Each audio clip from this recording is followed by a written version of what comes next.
Okay okay, ಜಗಳ ನಿಲ್ಲಿಸೋಣ. ಇವತ್ತು ನಿನ್ನ ಹುಟ್ಟುಹಬ್ಬ ಅಲ್ವಾ, ಇವತ್ತು ಜಾಸ್ತಿ ಜಗಳ ಮಾಡೋದು ಬೇಡ. ನಿನಗೋಸ್ಕರ ಈ ಹೂಗುಚ್ಛ ಎಂದು ಮಂಡಿ ಊರಿ ಕೂತು ಅವಳ ಕೈಗೆ ಕೊಟ್ಟು ಅವನು ತಂದಿದ್ದ ಉಂಗುರವನ್ನು ಅವಳ ಕೈಗೆ ತೊಡಿಸಿದನು. ತಗು ಈ ಶುಭಾಶಯ ಪತ್ರ ಎಂದು ಅವಳ ಕೈಗೆ ಕೊಟ್ಟನು. ಅದನ್ನು ತೆರೆದು ಓದಲಾರಂಭಿಸಿದಳು ಭುವಿ. ಬರಿದಾದ ಬಾಳಲ್ಲಿ ಜೊತೆಯಾಗಿ ನೀ ಬಂದೆ, ಒಂಟಿಯಾಗಿದ್ದ ಬದುಕಲ್ಲಿ ಕೈ ಹಿಡಿದು ನೀ ನಿಂತೆ. ಏಳೇಳು ಜನುಮಕ್ಕೂ ಬಯಸುವೆ ನಿನ್ನಯ ಸನಿಹ, ಕಷ್ಟ ಸುಖದ ಬದುಕಲ್ಲಿ ಜೊತೆ ಇರುವೆ ಕೊನೆ ತನಕ.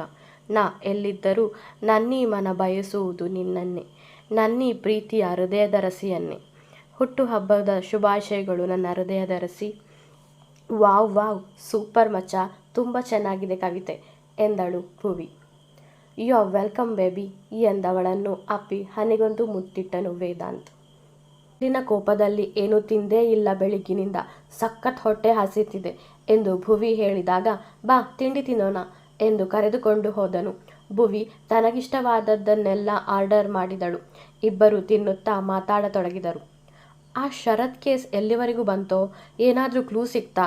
ಆ ಮೀಡಿಯಾದವರು ಸಿಕ್ಕಾಪಟ್ಟೆ ಪ್ರಶ್ನೆ ಕೇಳ್ತಾ ಇದ್ದಾರೆ ನಿನಗೆ ಎಂದು ಭುವಿ ಕೇಳಿದಾಗ, ನಾನು ತುಂಬ ಕನ್ಫ್ಯೂಷನ್ನಲ್ಲಿದ್ದೇನೆ ಭುವಿ, ಆ ಕೊಲೆಗಾರನನ್ನು ಕಂಡುಹಿಡಿಯುವುದು ತುಂಬ ಕಷ್ಟ ಎಂದು ವೇದಾಂತ್ ಹೇಳಿದಾಗ, ನೀನು ಬಿಡೋ, ನಿನಗೇನು ಕಷ್ಟ, ಎನ್ಕೌಂಟರ್ ಸ್ಪೆಷಲಿಸ್ಟ್ ನೀನು, ಬೇಗ ಕಂಡುಹಿಡಿತೀಯ ಎಂದು ಭುವಿ ಹೇಳಿದಳು. ಕಂಡುಹಿಡಿತೀನಿ ಅಂತ ನನಗೂ ಗೊತ್ತು, ಆದರೆ ಮುಂದೆ ಅದು ನನ್ನ ಬುಡಕ್ಕೆ ಬರುತ್ತದೆ ಏನೋ ಅನ್ನೋ ಸಣ್ಣ ಭಯ ಅಷ್ಟೆ ಎಂದು ವೇದ ಹೇಳಿದಾಗ, ಯಾಕೆ, ಅಂತಹದ್ದು ಏನಾಗಿದೆ ಭುವಿ ಪ್ರಶ್ನಿಸಿದಳು. ಆ ಹರಿಶ್ಚಂದ್ರನಿಗೆ ಮೊದಲೇ ನನ್ನ ಮೇಲೆ ಕೋಪ ಇದೆ. ಇವಾಗ ಅವನ ಮಗ ಸತ್ತಿರೋದರಿಂದ ನನ್ನ ಮೇಲೆ ಪ್ರೆಷರ್ ಹಾಕಿ ನನ್ನನ್ನು ಕೆಲಸದಿಂದ ತೆಗೆಸೋ ಪ್ರಯತ್ನದಲ್ಲಿದ್ದಾನೆ. ನನಗೆ ಕಿಶೋರ್ ಅನ್ನೋವನ ಮೇಲೆ ಅನುಮಾನವಿದೆ. ಶರತ್ಗೂ ಅವನಿಗೂ ಜಗಳ ಆಗಿತ್ತಂತೆ ಕಾಲೇಜ್ನಲ್ಲಿ. ಮತ್ತು ಆ ಶರತ್ ಕೊಲೆ ನಡೆದ ಸ್ಥಳದಲ್ಲಿ ನನಗೊಂದು ವಾಚ್ ಸಿಕ್ಕಿತು. ನನ್ನ ಕೈಯಲ್ಲಿದೆ ಅಲ್ವಾ, ಅದೇ ತರಹದ್ದು, ಅದೇ ಬ್ರ್ಯಾಂಡ್ ಕೂಡ. ಈ ವಾಚ್ನ ಆಸ್ಟ್ರೇಲಿಯಾದಲ್ಲಿರೋ ನನ್ನ ಮಂಜುಮಾವನ ವಾಚ್ ಕಂಪನಿಯಲ್ಲಿ ತಯಾರು ಮಾಡಿರೋದು. ಅವರಿದನ್ನು ನಮಗೆ ಕೊಡುವಾಗ ಹೇಳಿದ್ದರು, ನಿಮಗೋಸ್ಕರ ಅಂತಾನೆ ಮಾಡಿರೋ ವಾಚ್ ಇದು. ಬರೀ 4 ವಾಚ್ಗಳನ್ನಷ್ಟೇ ತಯಾರು ಮಾಡಿರುವುದು. ಪ್ರತಿಯೊಂದು ಪಾರ್ಟ್ಸ್ ಕೂಡ ತುಂಬ ಕಾಸ್ಟ್ಲಿ. ತುಂಬ ಜಾಗರೂಕತೆಯಿಂದ ಇಟ್ಟುಕೊಳ್ಳಿ, ನಮ್ಮ ಕಂಪನಿ ಮಾತ್ರ ಇದನ್ನು ತಯಾರಿಸಿದ್ದು, ಈಗ ಇದನ್ನು ತಯಾರು ಮಾಡುವುದಿಲ್ಲ ಎಂದು ಅವರು ಈ ವಾಚನ್ನು ನನಗೆ, ಧ್ರುವ, ಅನ್ವಿ, ಸಿದ್ಧಾರ್ಥ್ಗೆ ಮಾತ್ರ ಕೊಟ್ಟಿದ್ದು. ಅವರವರ ವಾಚ್ ಅವರ ಬಳಿ ಇದ್ದರೆ ಮತ್ತು ಈ ವಾಚ್ ಆ ಇನ್ಸಿಡೆಂಟ್ ನಡೆದ ಜಾಗದಲ್ಲಿ ಹೇಗೆ ಬಂತು? ಅದರ ಜೊತೆಗೆ ಇನ್ನೂ ಒಂದು ವಿಷಯವಿದೆ. ಆ ಶರತ್ BM ಕಾಲೇಜ್ನಲ್ಲಿ ಓದುತ್ತಿದ್ದದ್ದು. ನಮ್ಮ ಧ್ರುವ, ಅನ್ವಿ, ಸಿದ್ಧಾರ್ಥ್ ಕೂಡ ಅದೇ ಕಾಲೇಜ್ನಲ್ಲಿ ಓದುತ್ತಿರುವುದು ಎಂದು ವೇದ ಹೇಳಿದಾಗ, ಅಂದರೆ ನೀನು ಅವರನ್ನು ವಿಚಾರಣೆ ಮಾಡುತ್ತೀಯಾ? ಧ್ರುವ, ಅನ್ವಿ ನಿನ್ನ ತಂಗಿ ತಮ್ಮ, ಸಿದ್ದು ನಿನ್ನ ಮಾವನ ಮಗ, ಅವರನ್ನು ವಿಚಾರಣೆ ಎಂದು ಭುವಿ ಹೇಳುತ್ತಿದ್ದಾಗ, ಕರ್ತವ್ಯ ಎಂದು ಬಂದರೆ ನನಗೆ ಯಾವ ಸಂಬಂಧವೂ ಮುಖ್ಯವಲ್ಲ. ಅದು ನನ್ನ ತಂಗಿ ತಮ್ಮ ಆದರೂ ಸರಿ, ನೀನಾದರೂ ಸರಿ ಭುವಿ, ನನಗೆ ನನ್ನ ಕರ್ತವ್ಯನೇ ಮುಖ್ಯ ಎಂದನು ವೇದ. ಸರಿ ಸರಿ, ಆದರೆ ಹುಷಾರು ಕಣೋ ಎಂದಳು ಭುವಿ. ಹೌದು, ನಿನಗೆ ಇಷ್ಟು ಜನರಲ್ಲಿ ಯಾರ ಮೇಲೆ ಅನುಮಾನವಿದೆ ಎಂದು ಭುವಿ ಕೇಳಿದಾಗ, ಆಪಾದನೆ ಸಾಬೀತಾಗೋವರೆಗೂ ನಾನದನ್ನು ಹೇಳಲು ಸಾಧ್ಯವಿಲ್ಲ. ಆದರೂ ನನಗೊಬ್ಬರ ಮೇಲೆ ಅನುಮಾನವಿದೆ. ಅದನ್ನು ಸರಿಯಾಗಿ ಪರಿಶೀಲನೆ ಮಾಡಿದ ನಂತರ ಮುಂದಿನ ಹೆಜ್ಜೆ ಇಡುವೆ ಎಂದನು ವೇದ. ವೇದ ಸಮಯ ನೋಡಿದಾಗ ರಾತ್ರಿ 7 ಗಂಟೆ.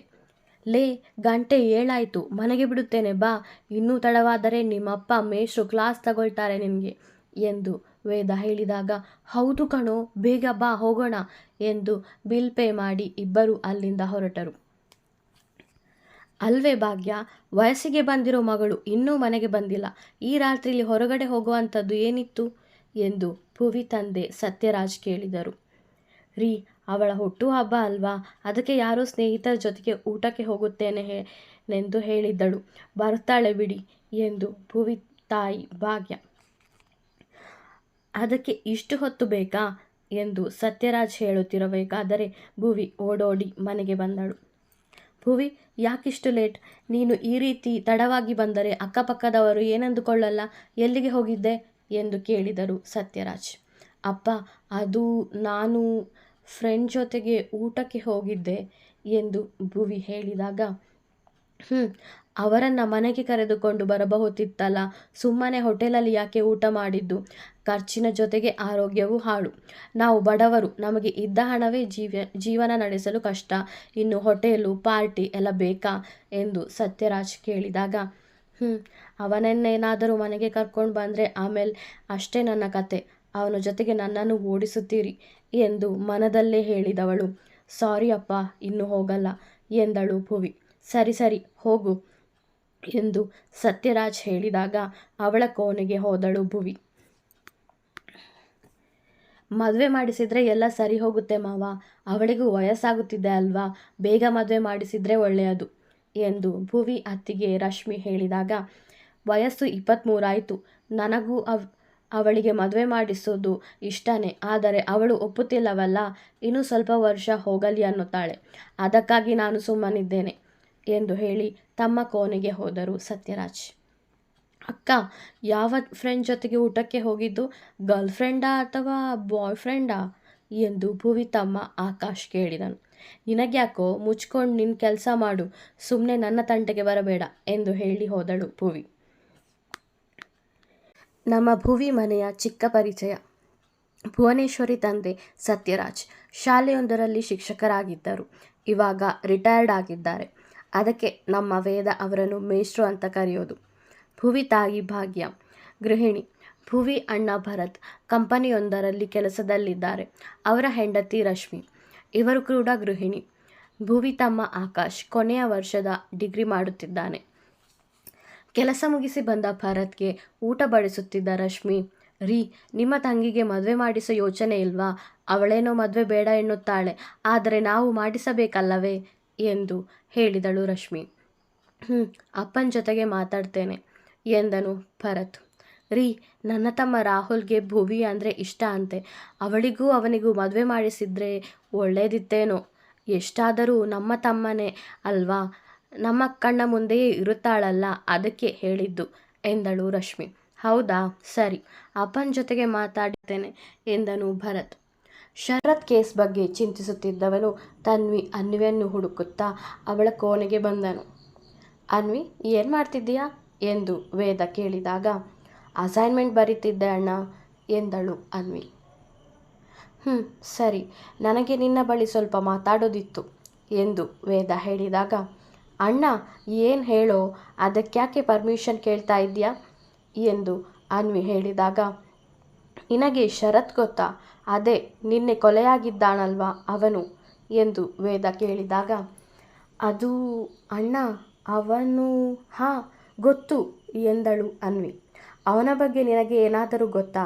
ಅಂದರೆ ಅವನ ಬಿಹೇವಿಯರ್, ಕಾಲೇಜ್ನಲ್ಲಿ ಅವನು ಹೇಗಿದ್ದ ಎಂದು ನಿನಗೆ ಗೊತ್ತಾ ಎಂದು ವೇದ ಕೇಳಿದಾಗ, ಅವನು ನನ್ನ ಕ್ಲಾಸ್ ಅಲ್ಲ ಅಣ್ಣ, ಧ್ರುವನ ಕ್ಲಾಸ್, ನೀನು ಅವನ ಹತ್ತಿರ ಕೇಳು ಎಂದಳು ಅನ್ವಿ.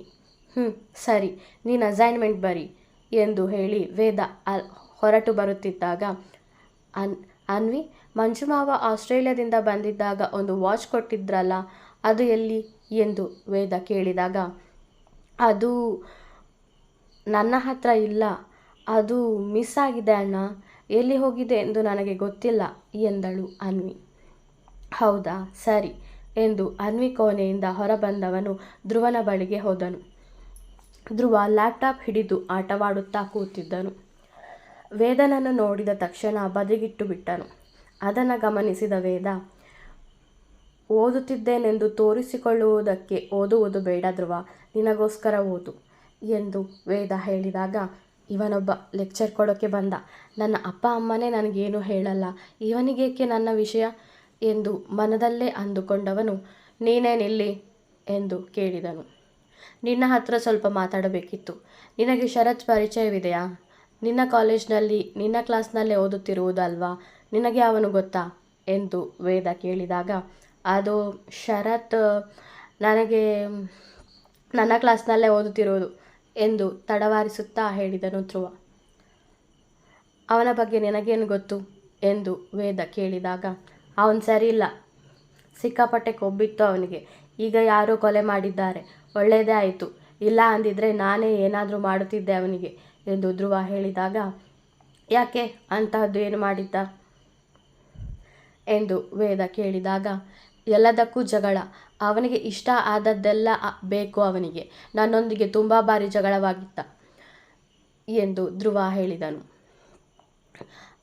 ಅವನ ಕೊಲೆ ಬಗ್ಗೆ ನಿನಗೆ ಯಾರ ಮೇಲಾದರೂ ಅನುಮಾನ ಇದೆಯಾ ಎಂದು ವೇದ ಪ್ರಶ್ನಿಸಿದಾಗ, ನನಗೆ ಅವನ ಬಗ್ಗೆ ಹೆಚ್ಚಾಗಿ ಏನೂ ಗೊತ್ತಿಲ್ಲ.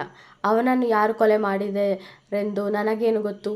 ಹೋಗಿ ಸಿದ್ದು ಹತ್ರ ಕೇಳು. ಅವನಿಗೂ ಶರತ್ಗೂ ಯಾವುದೋ ಹುಡುಗಿ ವಿಷಯದಲ್ಲಿ ಜಗಳವಾಗಿತ್ತಂತೆ. ಅವನ ಬಳಿ ಕೇಳು. ಅದನ್ನು ಬಿಟ್ಟು ನೀನು ನನ್ನ ಮೇಲೆ ಅನುಮಾನ ಪಡುತ್ತಿದ್ದೀಯಾ ಎಂದು ಧ್ರುವ ಹೇಳಿದಾಗ, ಅನುಮಾನ ಏನಿಲ್ಲ, ಬರೀ ಕೇಳಿದೆ ಅಷ್ಟೇ. ಮಂಜುಮಾವ ನಿನಗೆ ಕೊಟ್ಟಿರೋ ವಾಚ್ ನಿನ್ನ ಬಳಿ ಇದೆಯಾ ಎಂದು ವೇದ ಕೇಳಿದಾಗ, ಅದು ಹಾಳಾಗಿತ್ತು, ಬಿಸಾಕಿದ್ದೇನೆ ಎಂದು ಉತ್ತರಿಸಿದನು ಧ್ರುವ. ಸರಿ ಎಂದು ಅಲ್ಲಿಂದ ಹೊರಬಂದಾಗ ಸಿದ್ದು ಬಾಲ್ಕನಿಯಲ್ಲಿ ನಿಂತು ಸಿಗರೇಟ್ ಸೇದುತ್ತಿದ್ದ. ಸ್ಮೋಕ್ ಮಾಡೋದು ತಪ್ಪು ಸಿದ್ದು ಎಂದು ವೇದ ಹೇಳಿದಾಗ, ನನಗೆ ಯಾವುದು ತಪ್ಪು ಯಾವುದು ಸರಿ ಎಂದು ಚೆನ್ನಾಗಿ ಗೊತ್ತು. ನೀನು ಅದನ್ನೆಲ್ಲ ಹೇಳಿಕೊಡಬೇಕೆಂದಿಲ್ಲ ಎಂದು ಸಿದ್ಧಾರ್ಥ್ ಹೇಳಿದನು. ನಿನ್ನ ಒಳ್ಳೆಯದಕ್ಕೆ ಹೇಳಿದ್ದು, ಆರೋಗ್ಯವಾಗಿರು ಎಂದು ಹೇಳಿದೆ ಅಷ್ಟೇ ಎಂದನು ವೇದ. ಸರಿ ಎಂದು ಹೇಳಿ ಅಲ್ಲಿಂದ ಹೊರಡುತ್ತಿದ್ದಾಗ, ನಿನ್ನೆ ಕೊಲೆಯಾದ ಶರತ್ ನಿನಗೆ ಪರಿಚಯನಾ ಎಂದು ಕೇಳಿದನು ವೇದ. ಸಾಹೇಬ್ರು ಮನೆಯಲ್ಲೂ ಇನ್ವೆಸ್ಟಿಗೇಷನ್ ಮಾಡ್ತಿದ್ದಾರೆ. ಏನು ಆ ಧ್ರುವ ಹೇಳಿದ್ನ ನನ್ನ ಹತ್ರ ಕೇಳೋಕೆ ಬಂದ್ಯಾ? ನನಗೆ ಆ ಶರತ್ನನ್ನು ಕಂಡರೆ ಆಗುತ್ತಿರಲಿಲ್ಲ, ಇಬ್ಬರು ಕಿತ್ತಾಡುತ್ತಿದ್ದರು ಎಂದು ಹೇಳಿರಬಹುದು ಅಲ್ವಾ? ನೋಡು ವೇದ, ನನಗೂ ಆ ಶರತ್ಗೂ ಜಗಳ ಆಗಿದ್ದದ್ದು ನಿಜ, ಆದರೆ ನಾನೇನು ಮಾಡಿಲ್ಲ ಅವನಿಗೆ ಎಂದನು ಸಿದ್ಧಾರ್ಥ್. ಸರಿ ಸಿದ್ದು, ಮಂಜುಮಾವ ಆಸ್ಟ್ರೇಲಿಯಾದಿಂದ ತಂದುಕೊಟ್ಟ ವಾಚ್ ಎಲ್ಲಿದೆ ಎಂದು ಕೇಳಿದನು ವೇದ. ಅದು ನನಗೆ ಇಷ್ಟ ಆಗಲಿಲ್ಲ ಅಂತ ಬೇರೆಯವರಿಗೆ ಕೊಟ್ಟಿದ್ದೇನೆ ಎಂದನು ಸಿದ್ಧಾರ್ಥ್. ಯಾರಿಗೆ ಎಂದು ವೇದ ಕೇಳಿದಾಗ, ನಿನಗ್ಯಾಕೆ, ನನ್ನಪ್ಪ ತಂದಿದ್ದು, ನನಗೆ ಬೇಕಾದವರಿಗೆ ಕೊಡುತ್ತೇನೆ, ಅದನ್ನು ಕೇಳೋಕೆ ನೀನು ಯಾರು ಎಂದು ಹೇಳಿ ಸೀದಾ ಹೋದನು ಸಿದ್ದು. ಅದೇ ಸಮಯಕ್ಕೆ ವೇದನ ಹೃದಯಧರಿಸಿ ಕರೆ ಮಾಡಿದ್ದಳು. ಏನು ಮಾಡ್ತಿದ್ಯಾ ಚಿನ್ನ ಎಂದವಳು ಕೇಳಿದಾಗ, ಅದೇ ಶರತ್ ಕೇಸ್ ಬಗ್ಗೆ ತಲೆ ಕೆಡಿಸಿಕೊಳ್ಳುತ್ತಿದ್ದೆ ಚಿನ್ನಿ ಎಂದನು ವೇದ. ಮನೆಯಲ್ಲೂ ಇನ್ವೆಸ್ಟಿಗೇಷನ್ನಾ? ಸರಿ ಹೋಯಿತು, ಯಾರು ನಿನಗೆ ಸರಿಯಾಗಿ ಉತ್ತರ ಕೊಟ್ಟಿರಲ್ಲ ಅಲ್ವಾ ಎಂದು ಭುವಿ ಹೇಳಿದಾಗ, ನಿಜ, ಯಾರೂ ಸರಿಯಾಗಿ ಉತ್ತರ ಕೊಟ್ಟಿಲ್ಲ. ಅದರ ಜೊತೆಗೆ ಆ ವಾಚ್ ಈಗ ಇವರ್ಯಾರ ಬಳಿಯೂ ಇಲ್ಲ. ಇದರಿಂದ ನನಗೆ ಇನ್ನೂ ಕೆಲಸ ಹೆಚ್ಚಾಗಿದೆ. ಇರಲಿ, ಖಂಡಿತ ಪತ್ತೆ ಹಚ್ಚುತ್ತೇನೆ. ತಪ್ಪು ಮಾಡಿದವರು ಯಾರು ಆಗಿದ್ದರೂ ಶಿಕ್ಷೆ ಕೊಟ್ಟೇ ಕೊಡಿಸುತ್ತೇನೆ ಎಂದು ವೇದ ಹೇಳಿದನು. ನಿನಗೆ ಮೇಷ್ಟ್ರು ಬೈದ್ರಾ ಚಿನ್ನಿ ಎಂದು ವೇದ ಕೇಳಿದಾಗ, ತಡವಾಗಿದ್ದಕ್ಕೆ ಸ್ವಲ್ಪ ಬೈದ್ರು. ನನ್ನ ಫ್ರೆಂಡ್ ಜೊತೆಗೆ ಊಟಕ್ಕೆ ಹೋಗಿದ್ದೆ ಎಂದು ಹೇಳಿದ್ದಕ್ಕೆ ಹೋಟೆಲ್ಗೆ ಯಾಕೆ, ಮನೆಗೆ ಬರಬಹುದಿತ್ತಲ್ಲ ಅಂದರು ಎಂದು ಭುವಿ ಹೇಳಿದಾಗ, ನಾನು ರೆಡಿ ಕಣೆ, ಯಾವಾಗ ಬರಬೇಕು ಎಂದು ಹೇಳು, ನಾನು ಓಡಿಕೊಂಡು ಬರುತ್ತೇನೆ. ನನಗಂತೂ ನಿನ್ನ ಬಿಟ್ಟಿರೋಕೆ ತುಂಬ ಕಷ್ಟ ಎಂದನು ವೇದ. ನನಗೂ ಅಷ್ಟೇ, ನಿನ್ನ ಬಿಟ್ಟಿರೋಕೆ ತುಂಬ ಕಷ್ಟ. ಆದರೆ ಏನು ಮಾಡೋದು, ನೀನು ಶ್ರೀಮಂತ, ನಾನು ಬಡವಿ. ನೀನೆಲ್ಲಿ ನಾನೆಲ್ಲಿ, ನಿನಗೆ ಸರಿ ಸಮಾನ ಆದ ಮೇಲೇ ನಾನು ಮನೆಯಲ್ಲಿ ನಮ್ಮ ವಿಷಯ ಹೇಳೋದು ಎಂದು ಭುವಿ ಹೇಳಿದಾಗ, ಬಡವ ಅಂತೆ ಶ್ರೀಮಂತ ಅಂತೆ, ಯಾಕೋ ಏನೇನೋ ಮಾತಾಡ್ತೀಯಾ? ನಾನು ಅದನ್ನೆಲ್ಲ ನೋಡೇ ಇಲ್ಲ.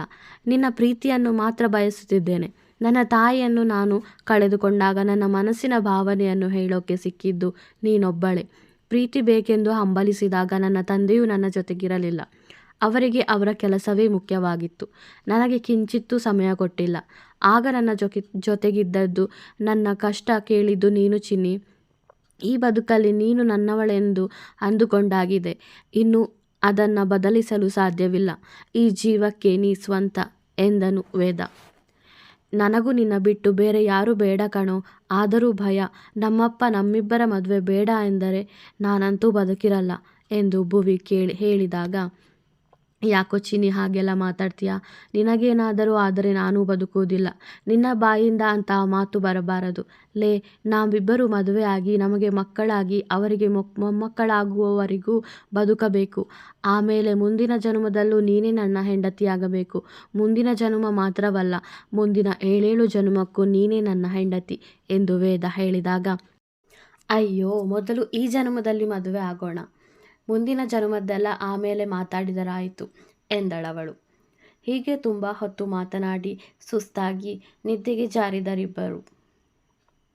ಮೊದಲೇ ಹೋಮ್ ಮಿನಿಸ್ಟರ್, ಮನೆಗೆ ಯಾವಾಗಲೂ ತಡವಾಗಿಯೇ ಬರೋರು. ಇವತ್ತು ತಡವಾಗಿಯೇ ಬಂದರು ಚಂದ್ರಶೇಖರ್. ಊಟ ಮುಗಿಸಿ ಮಗನ ಬಳಿ ಬಂದವರು, ನನಗೆ ನಿನ್ನ ಜೊತೆ ಸಮಯ ಕಳೆಯೋಕೆ ತುಂಬ ಆಸೆ ಕಣೋ, ಆದರೆ ಏನು ಮಾಡೋದು, ಸಮಯವೇ ಸಿಗುತ್ತಿಲ್ಲ ಎಂದು ಮನದಲ್ಲೇ ಅಂದುಕೊಳ್ಳುತ್ತಾ ಮಗನಿಗೆ ಚಾದರ ಹೊದಿಸಿ ಹೋದರು. ವೇದಾಂತ್ ಮನೆಯವರ ಪರಿಚಯ. ವೇದಾಂತ್ ತಂದೆ ಹೋಮ್ ಮಿನಿಸ್ಟರ್ ಚಂದ್ರಶೇಖರ್, ತಾಯಿ ಮಹಾಲಕ್ಷ್ಮಿ. ವೇದಾಂತ್ ಹುಟ್ಟಿದ 4 ವರ್ಷಕ್ಕೆ ಹೃದಯದ ಸಮಸ್ಯೆಯಿಂದ ಪ್ರಾಣ ಬಿಟ್ಟಿದ್ದರು ಮಹಾಲಕ್ಷ್ಮಿ. ಚಂದ್ರಶೇಖರ್ ತಮ್ಮ ರಾಜಶೇಖರ್ ತಮ್ಮದೇ ಒಂದು ಕಂಪನಿಯನ್ನು ಇಟ್ಟುಕೊಂಡಿದ್ದರು. ಅವರ ಹೆಂಡತಿ ಶಾಂಭವಿ ಕ್ಲಬ್, ಪಾರ್ಟಿ ಎಂದು ಊರಿಡೀ ಸುತ್ತಾಡುತ್ತಿದ್ದರು. ಇವರ ಮೊದಲನೇ ಮಗ ಧ್ರುವ ಕೊನೆಯ ವರುಷದ ಡಿಗ್ರಿ ಮಾಡುತ್ತಿದ್ದ ಹಾಗೂ ಅನ್ವಿ ಮೊದಲ ವರುಷದ ಡಿಗ್ರಿ ಮಾಡುತ್ತಿದ್ದಳು. ಚಂದ್ರಶೇಖರ್ ತಂಗಿ ಸುಧಾ. ಚಂದ್ರಶೇಖರ್ ಮನೆಯಲ್ಲೇ ಇದ್ದರು. ಇವರ ಗಂಡ ಮಂಜುನಾಥ್ ಆಸ್ಟ್ರೇಲಿಯಾದಲ್ಲಿ ಅವರದ್ದೇ ಕಂಪನಿ ಹೊಂದಿದ್ದರು. ಇವರ ಮಗ ಸಿದ್ಧಾರ್ಥ್, ಅವನು ಕೊನೆಯ ವರುಷದ ಡಿಗ್ರಿ ಓದುತ್ತಿದ್ದನು. ಧ್ರುವ, ಅನ್ವಿ, ಸಿದ್ಧಾರ್ಥ್ ಮೂವರು BM ಕಾಲೇಜ್ನಲ್ಲಿ ಓದುತ್ತಿದ್ದರು. ಮುಂದುವರಿಯುವುದು. ಎಲ್ಲ ನನ್ನ ಚಾನಲ್ನ ಸಬ್ಸ್ಕ್ರೈಬ್ ಆಗಿಲ್ವೋ ಆದಷ್ಟು ಬೇಗ ಸಬ್ಸ್ಕ್ರೈಬ್ ಆಗಿ. ಕತೆ ಇಷ್ಟ ಆಗಿದ್ರೆ ಲೈಕ್ ಮಾಡಿ, ಕಮೆಂಟ್ ಮಾಡಿ ಹಾಗೂ ಶೇರ್ ಮಾಡಿ.